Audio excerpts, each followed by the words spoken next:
Hello everyone, my name is Akshat and continuing with hashtag DrGViswanathanchallenge question number 38. Minimum number of arrows to burst the balloon. Well, this is an interesting question, actually very interesting question. So you can read this question on the left hand side if you want. So this question basically says that you are given n balloons, basically x and y x coordinate of the balloons, starting and ending of the x coordinate, and you just need to return the minimum number of arrows you need to burst all the balloons. Okay, so definitely there's an overlapping balloons, so you just need to like find the greedy approach to this question, to this problem. And this is the solution which actually I've written. And again this thing happened with me. I'll show you what the thing is. This is the thing.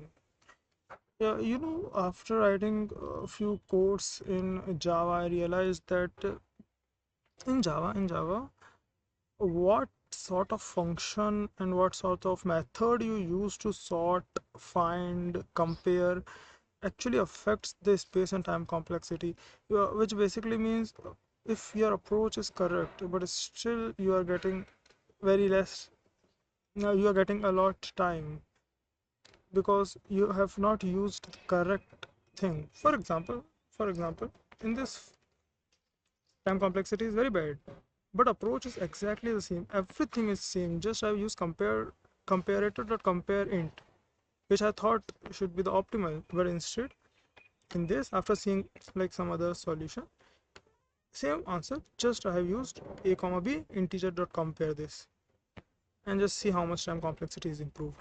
And one more improvement in time complexity just by adding this small line. If arrays dot length is 0, just return 0. So I don't know what to say. It's a nice observation, but okay, thank you for watching this video, and I will post more videos.